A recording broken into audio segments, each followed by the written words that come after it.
Welcome to Cinema Savants. I'm Rob Steele. He's Todd Vandenberg. And you know what? I was still going to do the silly wrestling name that I've been doing the past couple weeks because that wrestling generator Todd put up, right? And I said, you know what? I might bring it back for SummerSlam, which is good time for it. But, you know, WrestleMania is over. There's no reason to. And then, of course, the first story I want to put out this week is unfortunately wrestling related because it just turned out that way. And I can't figure out how to squeeze it into the show otherwise.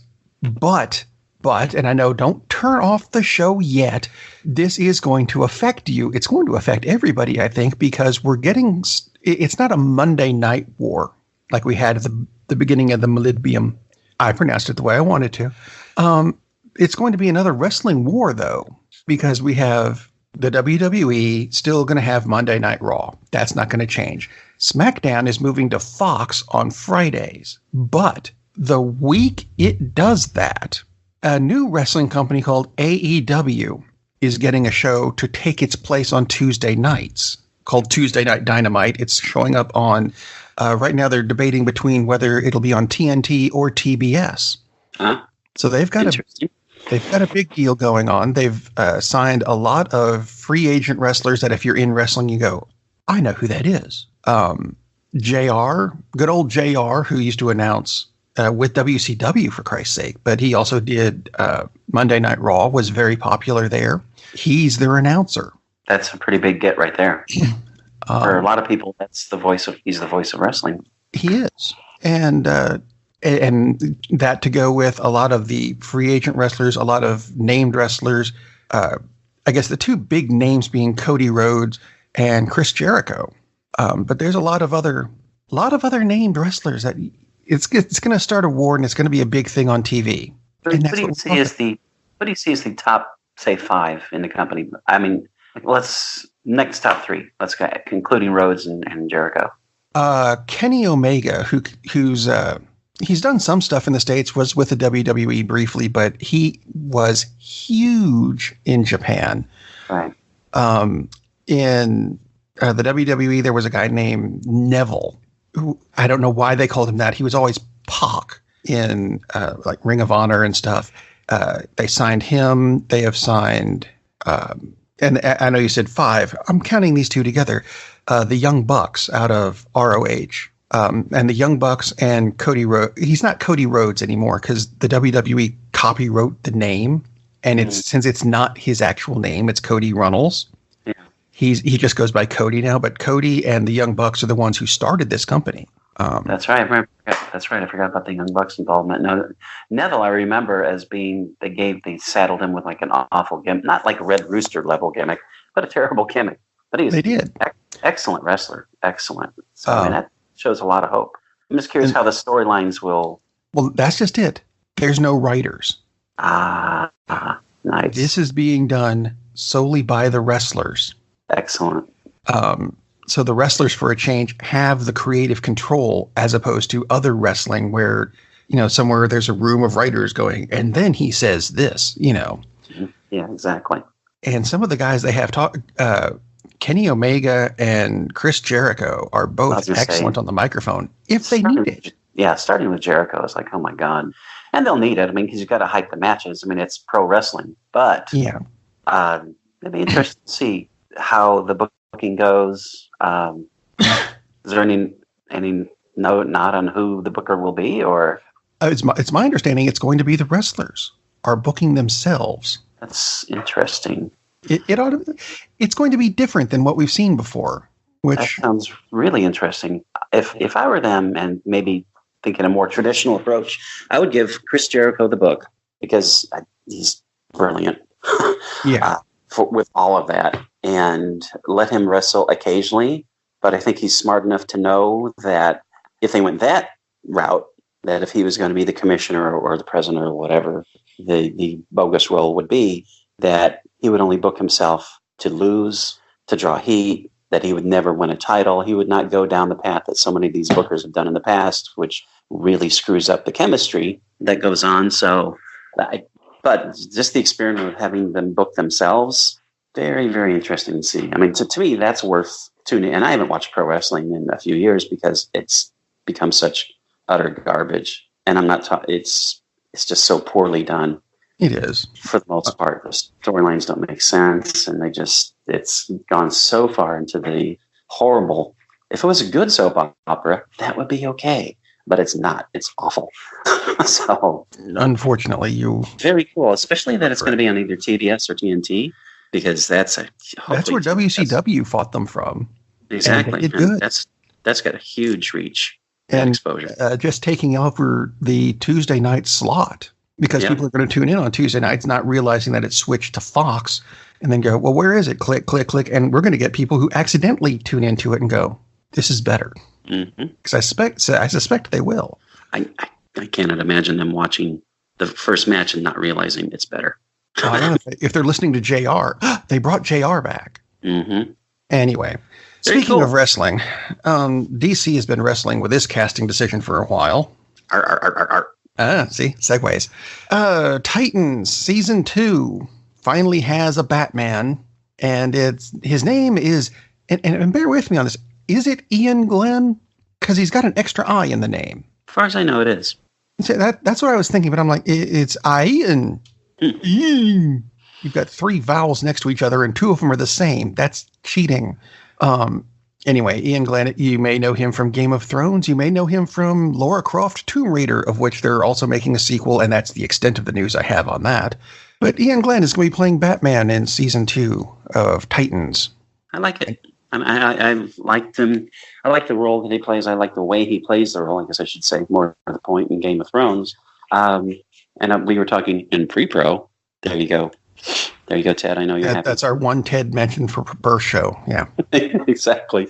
And someone had fan art of a drawing of him or Photoshop or whatever in the Batman costume without the cowl, but with the hair styled like he has in Game of Thrones. It's like, oh, this is perfect news. This is great. It's like looks like basically any actor in a Batman costume. I'm not sure why that makes it great. The actor, though, I think would be very good. David Duchovny was supposed to be Batman at one point, and they said I loved this. Duchovny himself said his nose would not fit in the cowl. A very Duchovny-esque thing to say. But you can put anybody in the costume, and that was just kind of an odd thing. It's like, yeah, because he looks great. It's like, actually, he looks like a guy from Game of Thrones in a Batman costume. That doesn't really make it great. The actor, though, good choice. I think that's a very good choice. So there's other news this week, a lot of big news. And I know a lot of people are listening to the show right now thinking, Rob, you led with wrestling and DC. Disney was the big news of the week. And you're right, it is. We'll get to that. I was just leading up to it, because once we do the Disney stuff, you're going to forget everything we've said so far. Yes, probably. So Disney Plus announced that a launch date and a cost and everything, and you can now forget the rest of the show. Disney Plus, the Disney streaming service, is going to be launching on November 12th, which is one of my sister's birthdays, so happy birthday. In the U.S., it's going to be $7 a month or $70 a year if you get an annual subscription. It's going to be the exclusive home for a lot of new stuff, a lot of new Marvel stuff, the new Star Wars streaming series. Because what have they got? The Star Wars, The Mandalorian is going to be out at launch. Captain Marvel and at least 11 of the other MCU films are going to be there on launch. All the Star Wars movies. Disney's, and I don't entirely get this, entire 13 film signature collection. I'm not sure which ones are considered the signature films. I'm not sure either, but the big word, and we talked about this, a month ago or so, that the word was that the entire vault would be released. And the question is, would that include Song of the South? And I guess we don't know about that yet. But well, I don't know. There's a huge list here. Let's see. Also available at launch, the first 30 seasons of The Simpsons.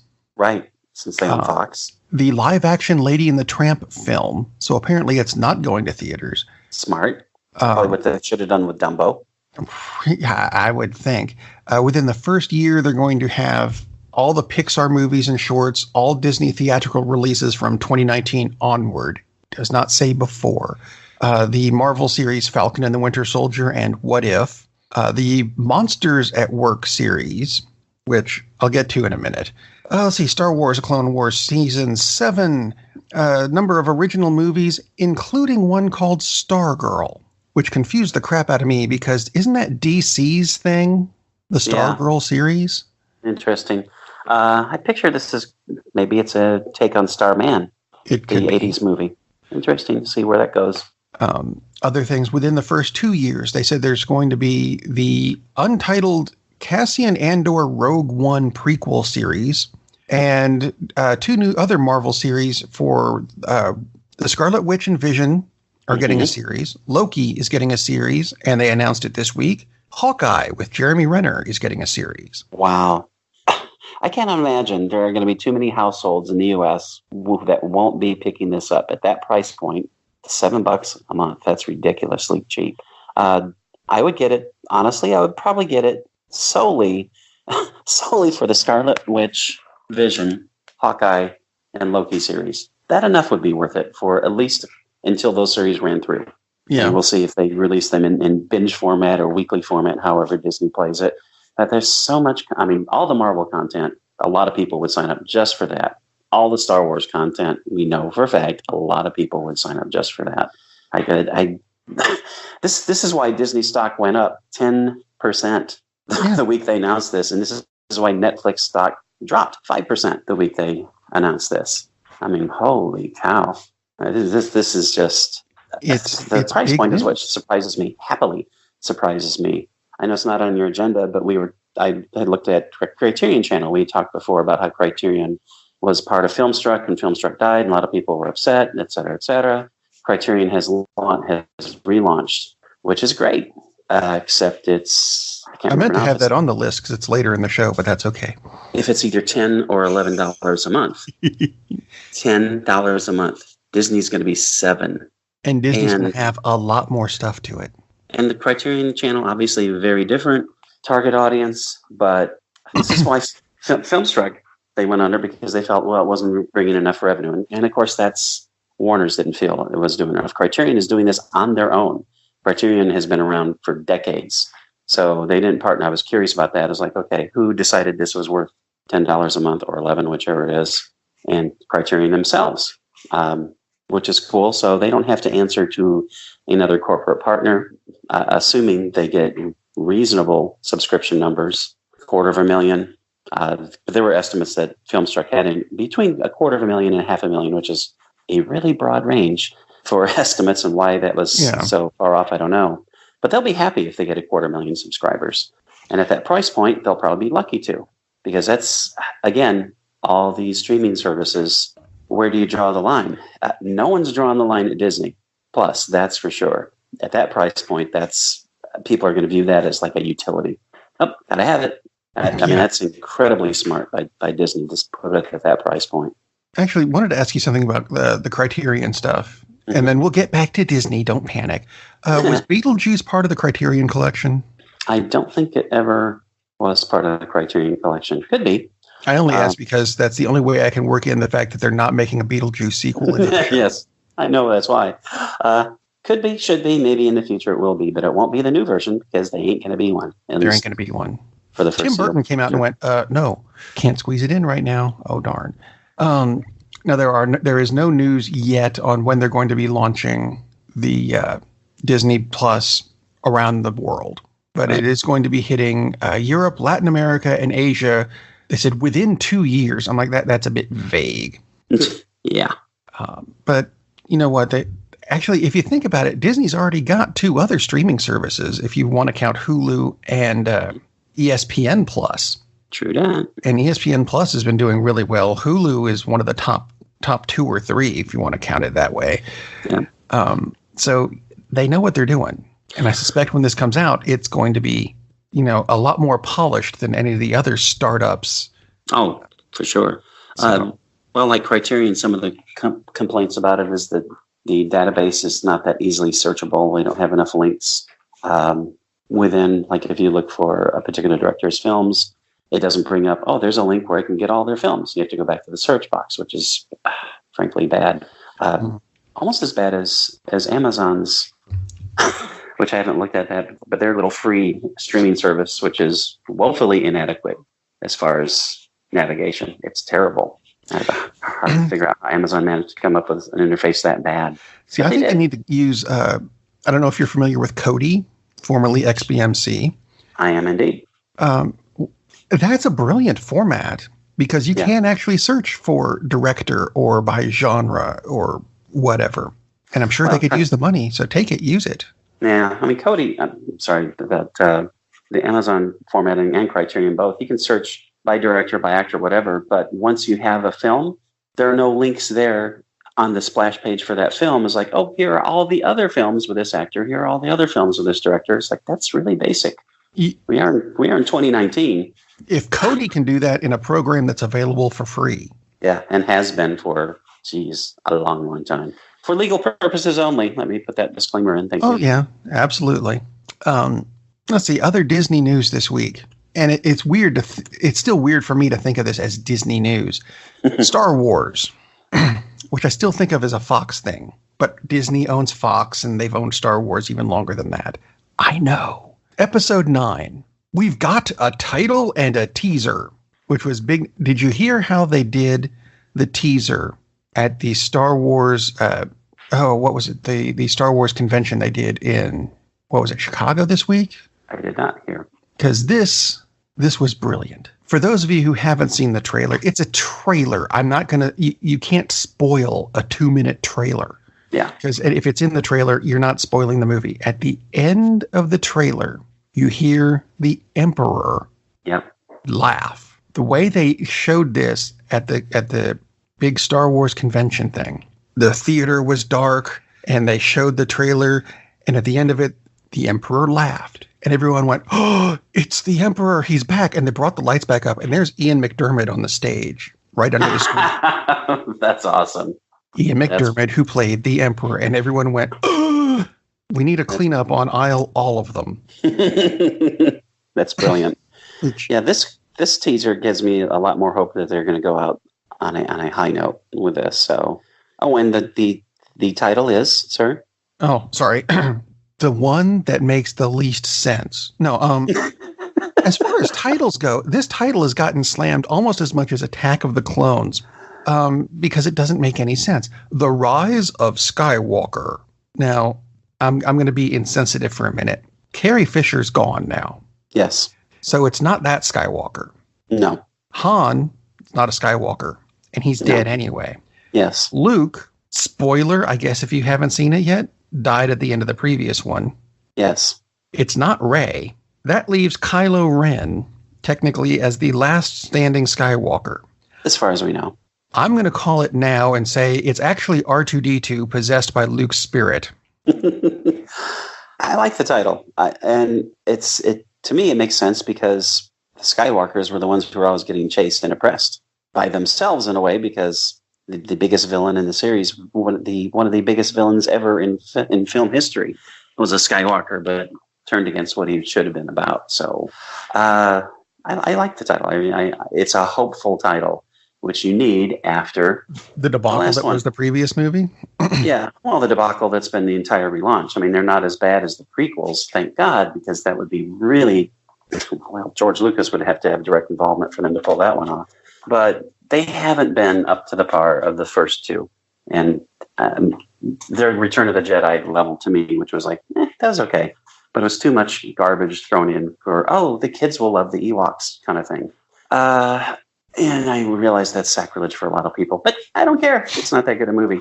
And these movies have been... I think if you got rid of the Ewoks... Exactly. Get rid of the Ewoks. It's a much better movie. Replace them with something that's not cute little teddy bears that will sell well and fly off the toy shelves. Well, it was supposed to be take place originally on Kashyyyk, which is the Wookiee homeworld. They just all, honey, I shrunk the Wookiees. Mm-hmm. Basically is what they did. Anyway, the sequels they've been good movies. I can't imagine anyone, and I know some people have, but I can't imagine anyone looking at any of these movies and thinking that's a great film. The Empire Strikes Back is a great film. Star Wars is a really good movie. The Empire Strikes Back is a great film. Standalone completely because it has so many great dramatic elements. It's so well played out. None of these movies have been that. This movie, I think, has a chance to do that. That would be wonderful. And then they can move on in the Star Wars universe away from the story of this one family, which is dominated So many of the movies. Obviously not Rogue One, but still. Except this was a big deal too. Not as big as having the trailer or the title or anything finally announced, but Disney CEO Bob Iger confirmed what a lot of people had expected, and that's that after Episode 9 comes out, the Star Wars films are going on hiatus. As they should. They're not he said the next thing that's going to come out, you got the Mandalorian series, which is Boba Fett coming out on Disney Plus when it opens on November 12th. And then the Rogue One prequel series sometime late 2020, early 2021. It's going to be well after that we get a next Star Wars movie, provided we get one. Well, we'll get one, but if I was Disney, I'd shelve it for 10 years. Or more. At least. So you build up the anticipation, you build up the desire, because we talked about that a lot when Solo came out, and relative to the franchise, underperformed badly. Relative to anything except like the Marvel franchise, it was a huge hit. Yeah. But it didn't help that they replaced an iconic actor in an iconic role with a guy who, nothing wrong with the actor, nothing wrong with the performance, but it just didn't fit. Well, I mean, it's not like they could have de-aged Harrison Ford and had him fit into that movie. And it wasn't a story that needed to be told to begin with. I mean, it really didn't add anything. To me, that was a very unmemorable film to me. Like, yeah. Oh, okay. That's cool. Whatever. I've seen it. I will unfortunately agree. Star Wars story. Circle gets the square. Ta-da. Twice. Anyway, yes. Ding, ding, ding. Actually, there was another Disney trailer that came out, and I don't know if you saw this.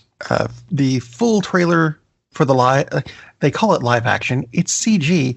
The Lion King. I wish they would stop with this live action talk for it's not computer animated movies. Anyway, yes, I had not seen the full trailer for The Lion King. Well, you know what? It looks like the original trailer, only with CG fur. There you go. I've seen this before. Exactly. Yeah, it's just kind of odd. I don't see the point. And this movie, well, hopefully they do it well, because it sounds like it's basically exactly the same plot done exactly the same way. So it should do well. But the Emperor will not show up in this one and, zap somebody with lightning. It's the same movie.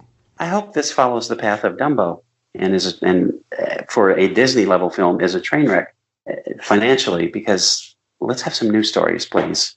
Just re-release. If you're going to redo this, do what they're doing with Monsters, Inc. My segues are blown for this. I'm trying to figure out how to put this back in the show real quick. Put it in. Because when the Monsters, Inc. TV series comes out on Disney Plus, they actually did get Billy Crystal and John Goodman back. Which is huge. But they're doing original stories with it. They're not remake. Exactly. Thank God they're not doing a live action version of that's actually live action, because it was CG in the first place. Ugh. And it's not like Disney is averse to carrying on stories, because we did get Aladdin 2 direct-to-video. We did get Lion King 2 direct-to-video. There's very 3 or 4 Little Mermaids. Yeah, just really low-budget productions that they knew weren't that great. It's like, maybe you should continue the story and put the money into it and have a great script. And then we have something new instead of, it's the same movie. It just looks maybe better, but it certainly looks different. But that is not the only... there was my segue, and someone drove off with it. I've been robbed, which is ironic considering the name. Yes. Oh, geez. So anyway, Lion King, we can put that on hold. Star Wars being put on hold. You know what else is Disney's putting on hold? The X-Men. And I think that's a good thing. They said that they might be doing a Deadpool movie, but that is going to be completely separate from the Marvel Cinematic Universe. They might do a Fantastic Four movie to work it in. The X-Men, on the other hand, are going to be over there in a corner taking a nap for a while. And they should. Because a sort of a palate cleanser, because it's the character fatigue we just set in with the Star Wars movies, and for the very same reasons. Like, give it time. Give it 10 years before you ask someone to take over the role of Wolverine for their sake, please. Yeah. Because most people are going to hate whoever the hell it is, because he's not Hugh Jackman. So give it a long, long rest. I think Disney has enough properties to make enough money. They don't need another X-Men movie right away. You've got the Marvel Universe plotted out for Phase 4. Just give the characters a break.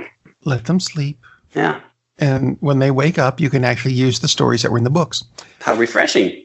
What a concept. Although, if we're picky, Avengers Endgame is not actually in line with the books. No. But you know what? That's fine.